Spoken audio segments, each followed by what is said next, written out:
High student study science by Shubhankar চ্যানেলে তোমাদের স্বাগত। আমি শুভঙ্কর মানব শুরু করছি তোমাদের ক্লাস 11 সেমিস্টার 2 রায়মার্টিন প্রশ্নবিদ্যা থেকে যে সাজেশন টাইপ রয়েছে তার সাজেশনের চ্যাপ্টার নম্বর 4 জৈব রসায়ন মৌলিক নীতি এবং প্রক্রিয়া এই রিলেটেড টপিক 1 এর ভিডিও আপলোড করা হয়েছে এবং টপিক 2 এর কিছু ভিডিও আপলোড হয়েছে। যারা ভিডিও দেখেনি অবশ্যই পেজ থেকে ভিডিওগুলো দেখে নেবে এবং ভালো লাগলে তোমরা তোমাদের বন্ধুদের মধ্যে এবং তোমাদের গ্রুপে এবং ফেসবুকে বা যেখানে হোক তোমরা অবশ্যই তোমরা ভিডিওগুলোকে শেয়ার করে দিও এবং অন্যান্য চ্যাপ্টারের কিছু ভিডিও করা রয়েছে সেগুলো তোমরা দেখে নিও। দেখো টপিক 2 এর কোশ্চেন নম্বর 25, টপিক 2 2 মার্কসের কোশ্চেন নম্বর 25 কি আছে? কোশ্চেন নম্বর 1 এ আছে কি CH3CHO এর CO বন্ধন দৈর্ঘ্য এবং এই CHO এর CA বন্ধন দৈর্ঘ্য অপেক্ষা বেশি হয় কেন? এটা আছে CH3CHO অ্যাসিটালডিহাইডের যে CO বন্ধন দৈর্ঘ্য এবং HCHO এর CO বন্ধন দৈর্ঘ্য, এই দুটোর মধ্যে HCHO এর ক্ষেত্রে CO এর বন্ধন দৈর্ঘ্যটা বড় হয় কেন? এই ক্ষেত্রে বন্ধন দৈর্ঘ্য ছোটো হয় আর এই ক্ষেত্রে বন্ধন দৈর্ঘ্য কি হয়? CO যে বন্ধন দৈর্ঘ্য C11O এর যে বন্ধন দৈর্ঘ্য সেটা বড় হয়, তার কারণ ব্যাখ্যা করতে চেয়েছে। এবার ব্যাখ্যা করতে হলে আমাদের প্রথমে যদি আমরা গঠন সঙ্গে থাকি, এর গঠন কেমন হবে? এটা COH আর এটা গঠন কেমন? COH।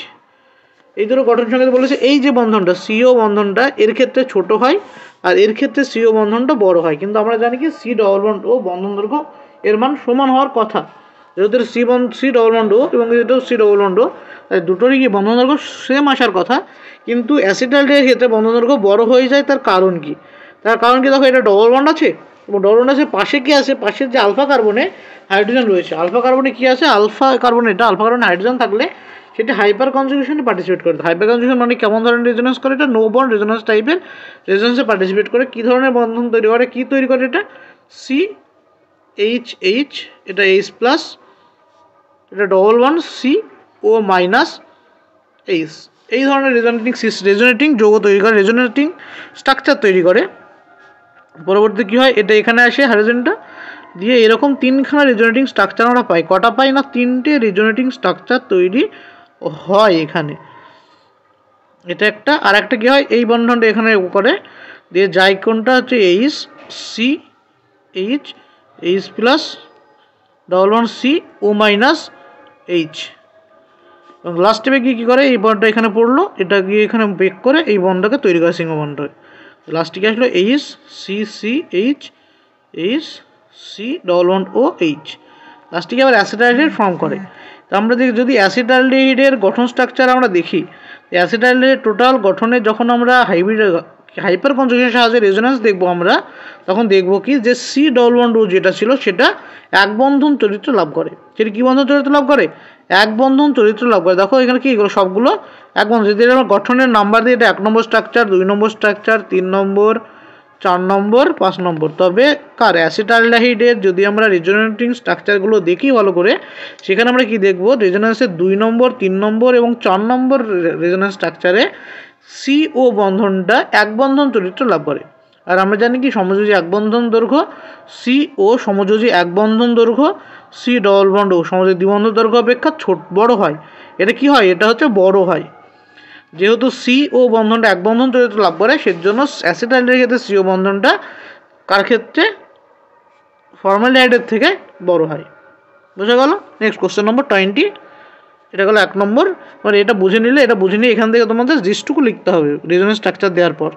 2 নম্বর কোশ্চেন বলেছে, দেখো CH3 মাইনাস এর হাইব্রিডাইজেশন কি? CH3 মাইনাসের হাইব্রিডাইজেশন হচ্ছে sp3 আর CH3 প্লাস এর হাইব্রিডাইজেশন হচ্ছে sp2। এটা কি? এটা হচ্ছে sp3 আর এটা হচ্ছে sp2। Next question number 26।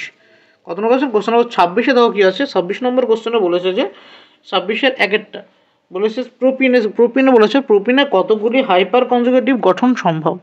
প্রোপিনে 3টি আলফা হাইড্রোজেন আছে, তাই 3টি হাইপার কনজুগেটিভ গঠন পাবো। তাই 3টি কি পাবো? হাইপার কনজুগেটিভ গঠন পাবো।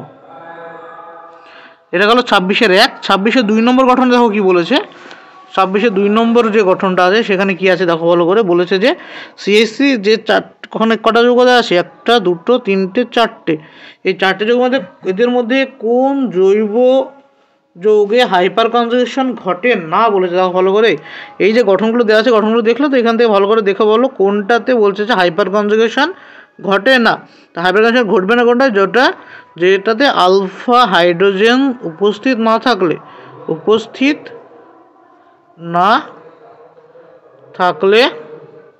হাইপার কনজুগেশন ঘটবে না। হাইপার কনজুগেশন ঘটে না, বুঝতে পারলে কি বললাম। যদি আলফা হাইড্রোজেন না থাকে তবে সেখানে কি ঘটবে না, দেখো কোন গঠনটাই না 2 নম্বর যে গঠনটা আছে CH3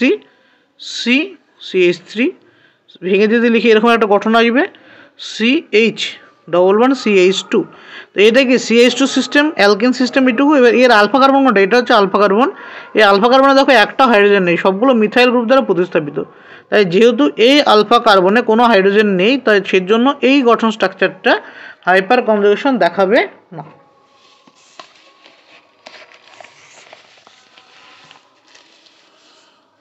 নেক্সট কোশ্চেন নম্বর 27 নম্বর কোশ্চেন দেখো বলছে ক্লোরোবেনজিনে Cl বন্ধন অপেক্ষা ইথাইল ক্লোরাইডের Cl বন্ধন দৈর্ঘ্য বড় হয় কেন।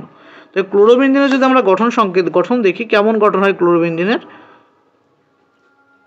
Cl। এর এই যে ক্লোরোবেনজিন কিসে পার্টিসিপেট করে, ক্লোরোবেনজিনের কি আছে 3 জোড়া লোন পেয়ার থাকে। 3 জোড়া লোন পেয়ার থাকার জন্য ক্লোরোবেনজিন রেজোন্যান্স করে কার সাথে, বেনজিনের ইলেকট্রনের সাথে। কিসে যায়, এটা রেজোন্যান্সে পার্টিসিপেট করে। রেজোন্যান্স গেলে কেমন হলো, ওটা যৌগটা কেমন স্ট্রাকচার তৈরি করবে, কেমিক্যাল স্ট্রাকচারগুলো কেমন হবে। তোমরা সকলে রেজোন্যান্স আঁকা জানো, রেজোনেটিং স্ট্রাকচার। তাই প্রত্যেকে রেজোনেটিং স্ট্রাকচারগুলো এঁকে নাও। এখানে দেখো এটা কি আসলো, এটা প্লাস চার্জ না, ইলেকট্রন এখান থেকে চলে এসে মানে এটা প্লাস চার্জ। তারপরে এখান থেকে কেমন হবে গঠন স্ট্রাকচারটা, এই নেগেটিভ চার্জ এখানে সিগমাকে পাই বন্ধন তৈরি করবে এবং এই পাই ইলেকট্রনটা এই কার্বনে চলে আসবে। যে কী করবে, এই পাই ইলেকট্রন এখানে আসলে এটা নেগেটিভ চার্জ, আর এটা পাই বন্ধন হয়ে গেল, এটা পাই বন্ধন হয়ে গেল, এটা পাই বন্ধন ডবল বন্ধন ছিল, Cl প্লাস চার্জ ছিল এটা। এবার কী করবো, পরে ইলেকট্রনটা এখানে মুভ করবে এবং এখানে নেগেটিভ চার্জ সৃষ্টি করবে। করলে কী করবে, এটা গঠনটা কেমন আসবে, এখানে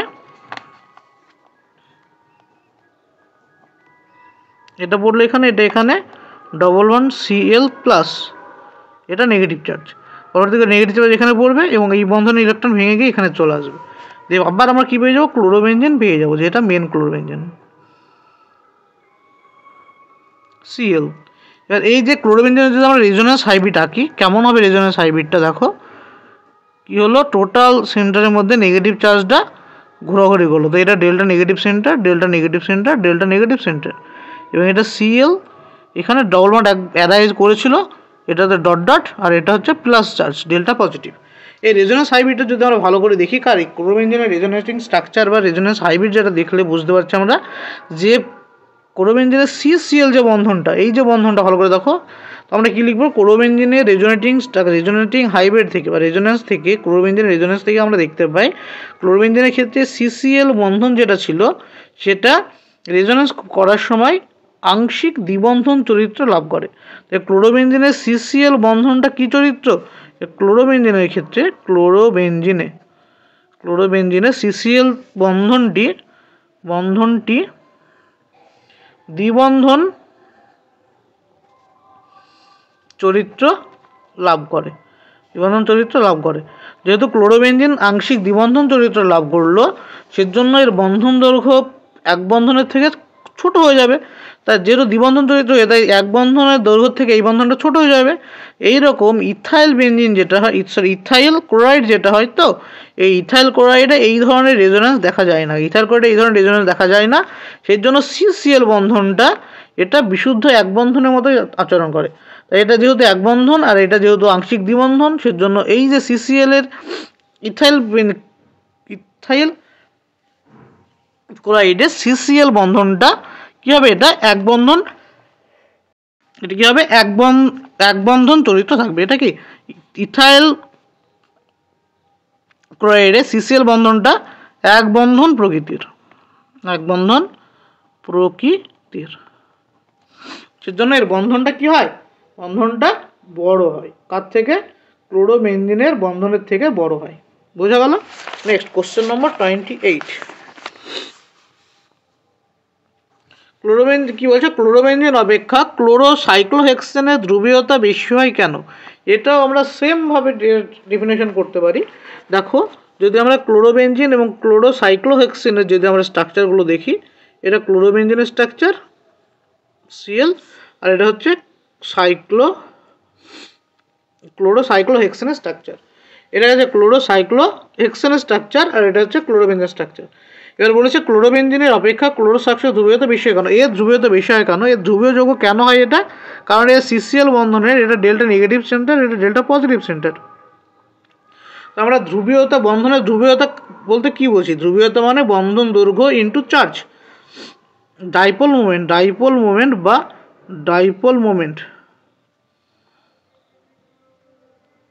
বন্ধন ধ্রুবীয়তা সমান কি? ই ইন্টু ডি। ডি মানে কি? তাদের মধ্যে দূরত্ব, আর ই মানে তাদের চার্জ। দেখো এখানেও কি আছে? সিএল আছে, এখানেও সিএল আছে, তার মানে দুজনের মাথায় যে চার্জের ডিস্ট্রিবিউশন যেটা প্রায় সেম হয়, কিন্তু এই ডিস্টেন্সটা ম্যাটার করে। ডিস্টেন্স ম্যাটার কীভাবে করে? ক্লোরোবেনজিনের তোমার এর আগের যে কোশ্চেনটা, সেখানে আমি বললাম যে ক্লোরোবেনজিন যখন আমি রেজোনেন্স করবো এবং রেজোনেন্স হাইব্রিড যেটা পেয়েছিলাম, সেটা দেখো কী ধরনের রেজোনেন্স হাইব্রিড পেয়েছিলাম, এইরকম একটা রেজোনেন্স হাইব্রিড পেয়েছিলাম। ওখানে গিয়ে এখানেও সেই রেজোনেন্স স্ট্রাকচারগুলো রাখতে হবে, যেহেতু আগের কোশ্চেনে করলাম সেজন্য আমি এটা করছি না, তোমরা করে নেবে। কিন্তু এখানে রেজোনেটিং স্ট্রাকচারগুলো করতে হবে ক্লোরোবেনজিনের। তো এটা ক্লোরোবেনজিনের রেজোনেটিং স্ট্রাকচার, এটা রেজোনেন্স হাইব্রিড এটা।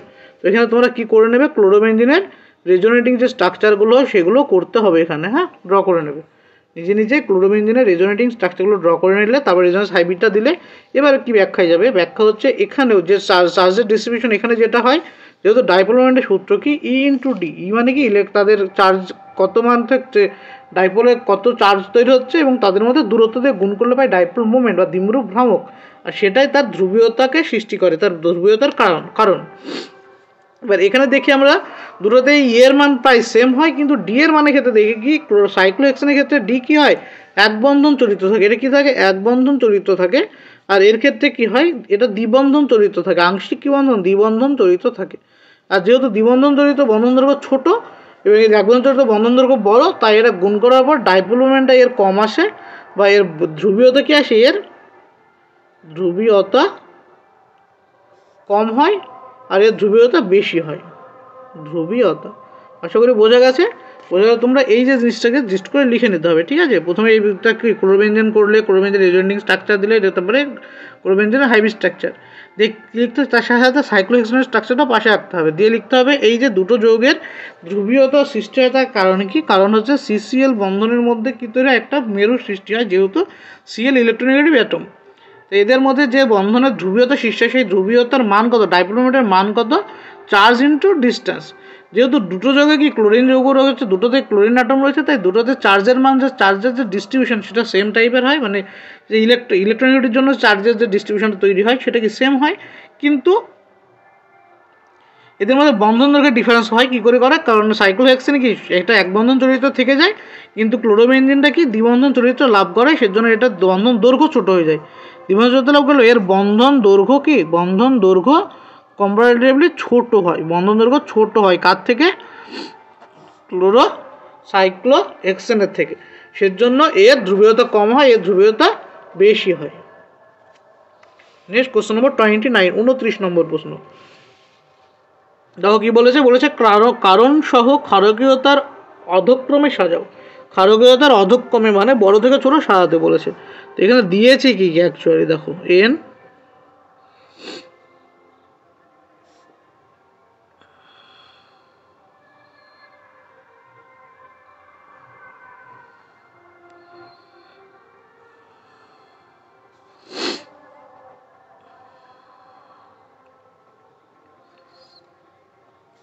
এটা কি থায়োফিন, এটা পিরিডিন সম্ভবত, সরি এটা ইন্ডোল। এটার নাম কি? ইন্ডোল। এটার নাম কি? এটার নাম হচ্ছে পিরিডিন। এবার দেখো এই যে তিনটে যৌগ বলেছে, এদের ক্ষারকীয়তার অধক্রমে সাজাতে হবে। এদের ক্ষারকীয়তা ধর্ম কি করে পাই? ক্ষারকীয়তা ধর্ম কার বেশি হবে? ক্ষারকীয়তা ধর্ম বেশি হবে যেটি যেটি লোন পেয়ার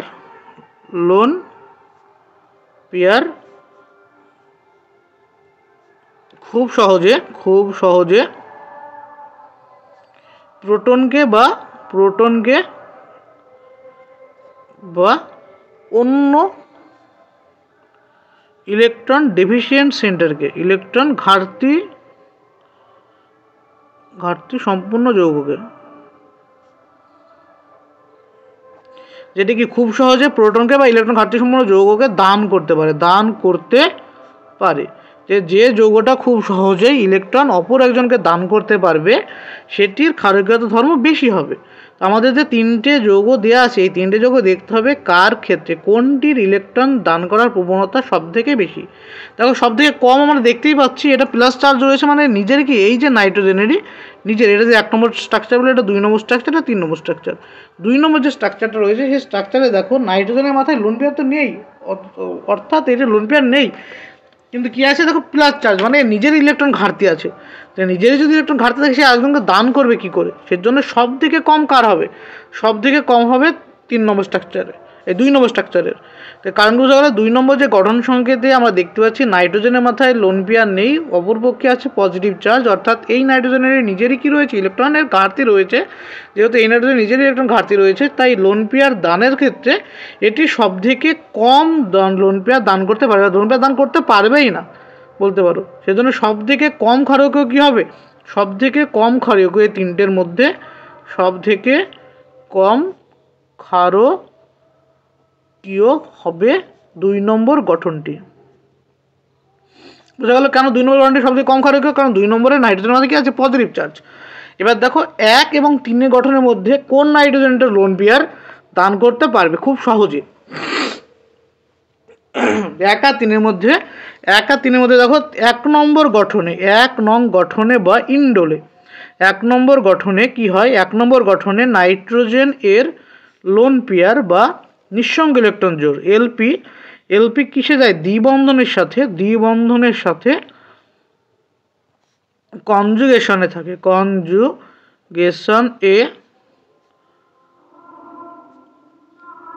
থাকে, অর্থাৎ এই লোন পেয়ার রেজোন্যান্সের মাধ্যমে ইন্ডোলে কি থাকে? এই লোন পেয়ার ইন্ডোলে দ্বিবন্ধনের সাথে রেজোন্যান্সে পার্টিসিপেট করে। দ্বিবন্ধনের সাথে কিসে পার্টিসিপেট করে? রেজোন্যান্সে পার্টিসিপেট করে।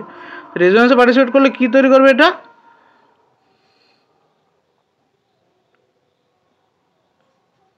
মাইনাস চার্জ, এটা দ্বিবন্ধন, এই বন্ধন এখানে পড়বে, এটা যাবে এখানে, যে কি তৈরি হলো? এটা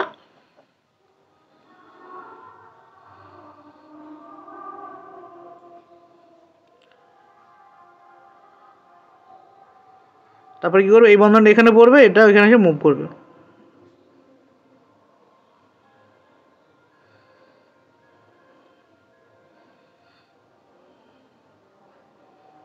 এটা মাইনাস চার্জ, এটা প্লাস, দেখো এইভাবে কি করে? এইভাবে রেজোন্যান্স গঠন চলতেই থাকে। হ্যাঁ, ঠিক আছে। ইন্ডোলে কি হলো? ইন্ডোলে এই ধরনের ইন্ডোলের ক্ষেত্রে যে, অর্থাৎ 1 নম্বর গঠনের ক্ষেত্রে কি এই যে নাইট্রোজেনের লোন পেয়ার রয়েছে সেটা দ্বিবন্ধনের সাথে রেজোন্যান্সে পার্টিসিপেট করে এইভাবে রেজোনেটিং স্ট্রাকচারগুলো তৈরি করে। যেহেতু এই 1 নম্বর গঠনের নাইট্রোজেনের লোন পেয়ার রেজোন্যান্সে পার্টিসিপেট করে, সেজন্য এর লোন পেয়ার দানেরও প্রবণতা কিছুটা কম। লোন পেয়ার এলপি দানের প্রবণতা কম। কিন্তু যদি আমি 3 নম্বর গঠনটা দেখি, 3 নম্বর গঠনে দেখো, 3 নম্বর গঠনে নাইট্রোজেন বাদেই কনজুগেশন সিস্টেম পেয়ে যাচ্ছে। নাইট্রোজেন বাদেই কি আছে? নাইট্রোজেন বাদেই ডবল বন্ড কিসে আছে? কনজুগেশনে আছে। নাইট্রোজেনের লোন পেয়ার বাদেই যেহেতু এটা ডবল বন্ড কনজুগেশন আছে, তবে ইন্ডোলের ক্ষেত্রে, পিরিডিনের ক্ষেত্রে এই নাইট্রোজেন এই লোন পেয়ার খুব সহজে প্রোটনকে দান করতে পারে। যেহেতু খুব সহজে প্রোটনকে দান করতে পারে, তাই 3 নম্বর গঠনের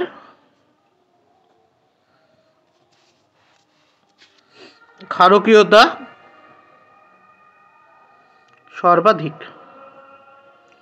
তো ক্রম কি হলো, অধক্রম বলে তো সব থেকে বেশি কি হলো 3 নম্বর গঠন, তারপরে কি আসলো 1 নম্বর গঠন, তারপরে আসলো 2 নম্বর গঠন। এটা কি ক্ষারকীয়তার অধক্রম, ক্ষারকীয়তার অধক্রম। বোঝা গেল? হ্যাঁ, এবার দেখে নাও। প্রথমে কি করলাম, এটা একদমই সব থেকে কম করে, কারণ যদি নাইট্রোজেনের পজিটিভ চার্জ সে ইলেকট্রন দিতেই পারবে না। 1 নম্বর গঠনের ক্ষেত্রে কী হলো, 1 নম্বর গঠনের ক্ষেত্রে কী আছে, লোন পেয়ার রেজোনেন্সে পার্টিসিপেট করে যায়, তার জন্য এই লোন পেয়ার দানের প্রবণতা কিছুটা কমে যায়। কিন্তু 3 নম্বর গঠনের ক্ষেত্রে এই ধরনের কোনো আসে না, অর্থাৎ লোন পেয়ারটা ওখানে লোকালাইজ হয়ে বসে থাকে এবং খুব সহজে অন্য কাউকে দিয়ে দিতে পারে। সেজন্য সব থেকে বেশি হয় 3 নম্বর গঠন স্ট্রাকচারের। নেক্সট কোশ্চেন কি, 30 নম্বর কোশ্চেনে বলেছে যে নিম্নোক্ত প্রোপিনাল রেজোনেটিং গঠনগুলির মধ্যে কোনটি অধিক স্থায়ী এবং কেন।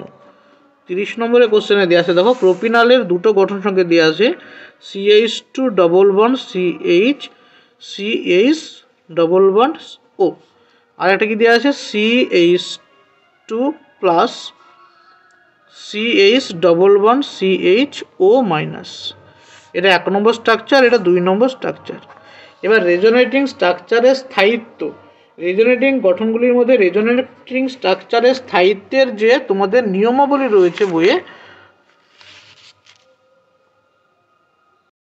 তোমাদের বইয়ে যে রেজোনেটিং স্ট্রাকচারের রেজোনেটিং হাইব্রিডের প্রতি রেজোন্যান্সের গঠনাকৃতিগুলির অবদান বলে যে পয়েন্টগুলো আছে, তাদেরকে 1 নম্বর প্রথম নিয়মে বলা ছিল কি, বলা ছিল যে নন পোলার রেজোন্যান্স গঠন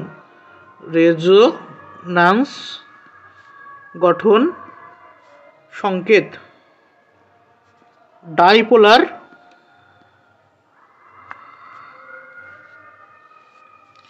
রেজোন্যান্স গঠন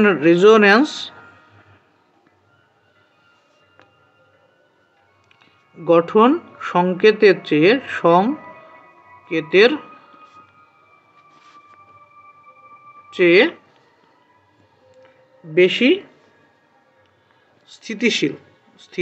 বেশি স্থিতিশীল হওয়ায় হাইব্রিডের প্রতি অবদান বেশি। কি বললাম, নন পোলার রেজোন্যান্স গঠন সংকেত ডাইপোলার রেজোন্যান্স গঠন সংকেতের চেয়ে বেশি স্থিতিশীল হয়, হাইব্রিডের প্রতি এর অবদান বেশি। তাই 1 ও 2 নম্বর স্ট্রাকচার দেখে তোমরা নিজেরাই বুঝতে পারছো, 1 নম্বর কি আছে নন পোলার গঠন সংকেত এবং 2 নম্বর স্ট্রাকচার আছে ডাইপোলার গঠন সংকেত। যেহেতু নন পোলার গঠন সংকেতের বেশি স্থিতিশীলতা, তাই 1 নম্বর গঠনটি বেশি স্থিতিশীল, 1 নম্বর গঠনটি কি হবে বেশি স্থায়ী, 1 নং গঠনটি বেশি স্থায়ী। নেক্সট 31 নম্বর কোশ্চেনে দেখো কি বলেছে। 31 নম্বর প্রশ্নে বলেছে যে, দেখো 31 নম্বর কোশ্চেনে কি বলেছে, বলেছে যে দুটো কার্বোক্যাটায়ন দেওয়া আছে, দিয়ে বলছে কোনটি বেশি স্থায়ী বা কোনটি বেশি সুস্থিত কার্বোক্যাটায়ন। কি কার্বোক্যাটায়ন দেওয়া আছে, CH3 এবং CD3 এই দুটো কার্বোক্যাটায়ন দেওয়া আছে, দিয়ে বলছে কোন কার্বোক্যাটায়নটি অধিক স্থায়ী বা অধিক স্থিতিশীল। এবার এই যে দুটো কি, একটা আছে ডয়টেরিয়াম, একটা আছে হাইড্রোজেন। এটা কি, এটা হচ্ছে হাইড্রোজেন আর এটা হচ্ছে ডয়টেরিয়াম। এই দুটোতে ডিফারেন্ট, তবে এই দুটোর মধ্যে আমরা কি ডি এবং এইচ এর মধ্যে, ডি ও এইচ এর মধ্যে ইলেকট্রন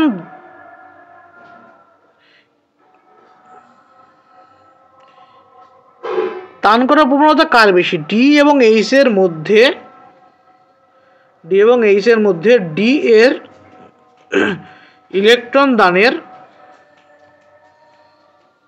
প্রবণতা বেশি। কি বললাম, ডি এবং এইচ ডয়টেরিয়াম এবং হাইড্রোজেনের মধ্যে কার ডি এর ইলেকট্রন দানের প্রবণতা বেশি।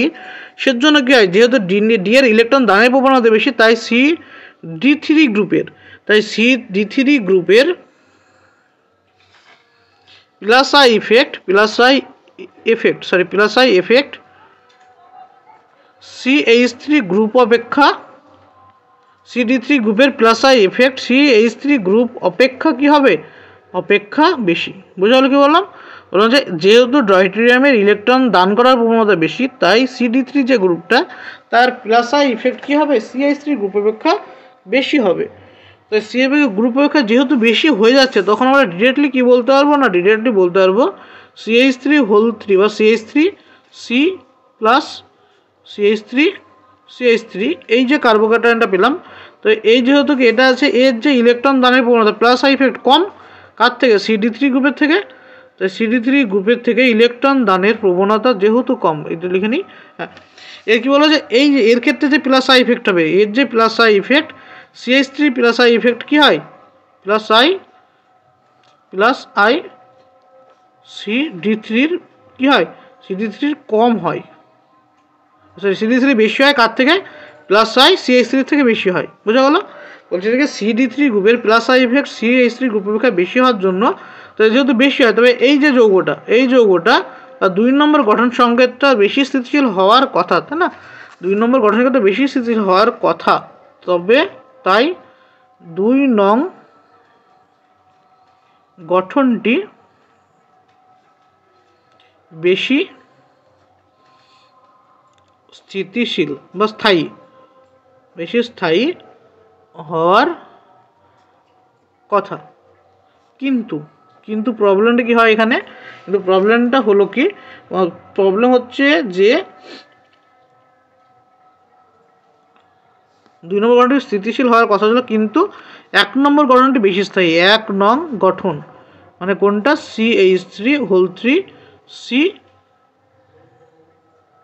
প্লাস, এই যে গঠনটা এটা হচ্ছে বেশি স্থায়ী হয়, বেশি স্থায়ী। ওটা কারোর কাছে হলো বেশি স্থায়ী কথা CD3 গ্রুপের, কিন্তু এটা বেশি স্থায়ী হয়ে যায়। তার কারণ কি, কারণ হচ্ছে CH বন্ধন CD বন্ধন CH বন্ধন অপেক্ষা শক্তিশালী, বন্ধন অপেক্ষা শক্তিশালী। কিরকম বোঝা গেলো, বললো যে CD যে বন্ধনটা সেটা CH বন্ধন অপেক্ষা শক্তিশালী। CD বন্ধন অপেক্ষা শক্তিশালী হলে কি সমস্যা হয়, সমস্যা হয় এদের রেজোনেটিং, যদি আমরা হাইব্রিড দেখি, এর রেজোনেন্স যদি দেখি, রেজোনেন্স তো আমরা পাবো না ডিরেক্টলি, আমরা হাইপার কনজুগেশন দেখি যদি এর যে হাইপার কনজুগেশন এবং এর যে হাইপার কনজুগেশন কার DDD C plus CD3 whole 2, এই যে দুটো যদি আমরা হাইপার কনজুগেট, এই হাইপার কনজুগেট তাহলে কি হবে, এর ইলেকট্রনটা সিগমা বন্ধনের ইলেকট্রনটা প্লাসের দিকে দিয়ে শিফট করাতে হবে, আর এর ক্ষেত্রেও CD বন্ধনের ইলেকট্রনটা সিগমা বন্ধনের দিকে শিফট করতে হবে। যদি আর হাইপার কনজুগেট দেখলে হাইপার কনজুগেট স্ট্রাকচারটা কেমন তৈরি হবে, এটা CH plus double bond C CH3 whole 2, এরকম কি রেজোনেন্স চলতে থাকবে। কতগুলো পাবো, এরকম পাবো। এছাড়াও 8খানা স্ট্রাকচার পাবো, কারণ কি 8টা আলফা হাইড্রোজেন আছে। এছাড়াও কটা, 1টা 2টো আর এখানে 6টা, 8টা হাইড্রোজেন। এক্ষেত্রে কী পাবো আমরা, একই রকমভাবে CD plus DD double bond C CD3 whole 2 পেলাম। এরও কত, এরকম 8খানা স্ট্রাকচার পাবো আমরা। এরকম কটা স্ট্রাকচার, 8খানা স্ট্রাকচার পাবো। এই যে দুটো যৌগ যদি আমি কম্পেয়ার করি, এখানে হাইপার কনজুগেশন করতে হলে এই সিগমা বন্ধনের ইলেকট্রনটা এখানে শিফট করাতে হবে, এখানে এই সিগমা ইলেকট্রন শিফট করাতে হবে। যেহেতু CD বন্ধন শক্তিশালী বন্ধন, যেহেতু কি বন্ধন, CD বন্ধনটা শক্তিশালী বন্ধন, তাই CD বন্ধনের ইলেকট্রন শিফটিং খুব সহজে হয় না, অর্থাৎ এর হাইপার কনজুগেশন করতে হলে এটি খুব সহজে হাইপার কনজুগেশনে পার্টিসিপেট করতে পারে না, আর এটা খুব সহজে হাইপার কনজুগেশনে পার্টিসিপেট করে। তো যেহেতু এটা খুব সহজে হাইপার কনজুগেশনে পার্টিসিপেট করে, হাইপার কনজুগেশনে কি কার্বোক্যাটায়নের স্থায়িত্বের একটি কারণ। এখানে কি 9খানা হাইপার কনজুগেটেবল এইচ রয়েছে, অর্থাৎ 9খানা হাইপার কনজুগেশন স্ট্রাকচার পাবো আমরা সেটা, আর এখানেও 9টা পাবো, কিন্তু এটা খুব সহজে পেয়ে যাবো, কিন্তু এটা খুব সহজে পাবো না।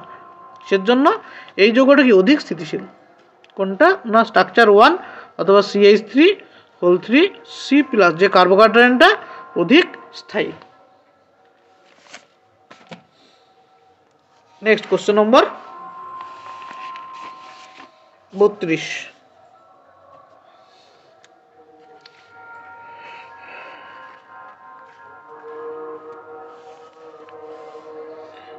কি কি কার্বোক্যাটায়ন দেওয়া আছে, একটা কার্বোক্যাটায়ন 1 নম্বর, 2 নম্বর কার্বোক্যাটায়ন কি দেওয়া আছে প্লাস, এটা 2 নম্বর কার্বোক্যাটায়ন। তো 3 নম্বর কার্বোক্যাটায়ন কোনটা, এটা 3 নম্বর কার্বোক্যাটায়ন, আর এটা হচ্ছে 4 নম্বর কার্বোক্যাটায়ন।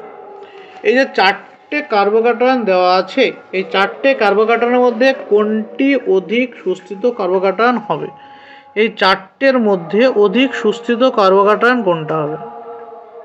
এই যৌগগুলির স্থায়িত্বের ঊর্ধ্বক্রম কি, এই যৌগের মধ্যে সবথেকে কম স্থায়ী যৌগ কোনটা হবে, সবথেকে কম স্থায়ী হবে 1, তারপরে স্থায়ী হবে 4, তারপরে কি আসবে, তারপরে 3 নম্বরটা, আর সবার থেকে বেশি স্থায়ী হবে 2 নম্বরটা। কারণ কি 2 নম্বরটা অ্যারোমেটিকসিটি পাচ্ছে। হ্যাঁ, এটা যেহেতু অ্যারোমেটিক রিং এবং অ্যারোমেটিকের কনজুগেশন সিস্টেম পেয়ে যাচ্ছে, সেজন্য এটা সব থেকে বেশি স্টেবল।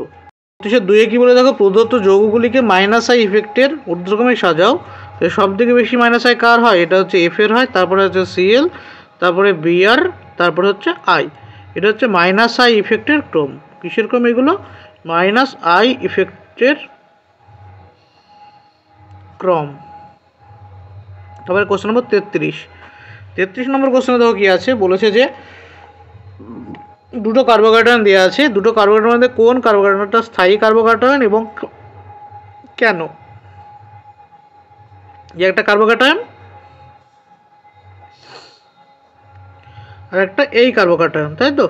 এই দুটো কার্বোকাটায়ন কী ধরনের কার্বোকাটায়ন যদি আমরা দেখি, বা কী ধরনের যৌগ যদি দেখি, প্রথমে যদি আমি এই যৌগটা দেখি, এই যৌগটা সাইক্লিক। 1 নম্বর রুল কী ছিল, এটা হচ্ছে হেকেলের যে রুল, এটাকে সাইক্লিক যৌগ মানে চক্রীয় যৌগ। 2 নম্বর ছিল কি, এটা দেখো কনজুগেশন আছে, এটা কনজুগেশন আছে, কনজুগেশন মানে কি, এটা দেখো পাই সিগমা পজিটিভ, অর্থাৎ এটা কনজুগেশন সিস্টেম। 3 নম্বর কি ছিল, সাইক্লিক কনজুগেশন, সব অ্যাটম sp2, হ্যাঁ সব অ্যাটম sp2, তো এটা দ্বিবন্ধন কার্বন sp2, এটা দ্বিবন্ধন কার্বন sp2, এটা দ্বিবন্ধন কার্বন sp2, এটা দ্বিবন্ধন কার্বন sp2, এবং এটা কার্বোক্যাটায়ন হয় sp2। তো প্রত্যেকটা অ্যাটম কি sp2 হাইব্রিডাইজড। এবং 4 নম্বর রুল কি ছিল দেখো, 4n + 2π। এখানে টোটাল পাই ইলেকট্রন কটা আছে, দুটো 4টে, টোটাল পাই ইলেকট্রন হচ্ছে 4টে পাই ইলেকট্রন। তো 4π ইলেকট্রন কিসের নিয়ম, 4π ইলেকট্রন হচ্ছে অ্যান্টি অ্যারোমেটিসিটি নিয়ম, অ্যারোমেটিক।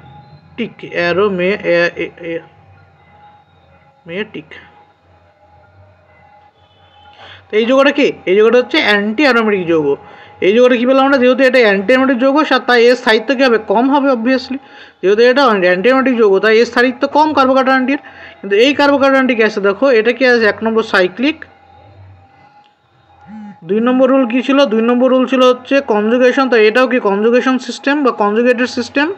3 নম্বর কী ছিল, অল অ্যাটম sp2, হ্যাঁ অল অ্যাটম sp2 এটারও, কারণ এটা কি দ্বিবন্ধন, এটা পজিটিভ, এটা দ্বিবন্ধন পজিটিভ, দ্বিবন্ধন অক্সিজেন, সবগুলো কি sp2 কার্বন, আর অক্সিজেন আছে। 4 নম্বর কী আছে দেখো, 4 নম্বর হচ্ছে টোটাল পাই ইলেকট্রন কতগুলো, দুটো 4টে, আর এই লোন পেয়ার দুটো, টোটাল তো আছে ইলেকট্রন পাই ইলেকট্রন হচ্ছে 6খানা পাই ইলেকট্রন। তা 6 পাই ইলেকট্রন কোন নিয়ম মেনে চলে, 4n + 2π ইলেকট্রন মেনে চলে। যেহেতু 4n + 2π ইলেকট্রন মেনে চলছে, সুতরাং এই যৌগটা কী যৌগ, এই যৌগটা হচ্ছে অ্যারোমেটিক যৌগ। তাই যেহেতু অ্যারোমেটিক যৌগ এটা, তাই এটি স্টেবিলাইজ যৌগ, স্টেবিলিটি পাবে, অর্থাৎ এই কার্বোকাটায়নটা স্টেবল কার্বোকাটায়ন,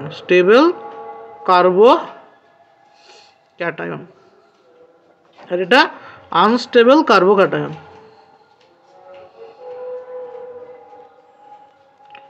আশা করি বোঝা গেল। এই পর্যন্ত তোমাদের 2 মার্কসের কোশ্চেন এখানে শেষ হচ্ছে। পরবর্তী দীর্ঘ উত্তরধর্মী প্রশ্ন অর্থাৎ 5 মার্কসের কোশ্চেন স্টার্ট, সেটা পরবর্তী ভিডিওতে আপলোড করা হবে। যদি ভিডিও ভালো লাগে, তোমাদের বারবার বলছি, ভিডিওগুলো তোমরা দয়া করে বেশি মাত্রায় শেয়ার করে দিও। তোমরা ভিডিওগুলোকে বেশি মাত্রায় তোমাদের শেয়ার করে দিও। Thank you, study all.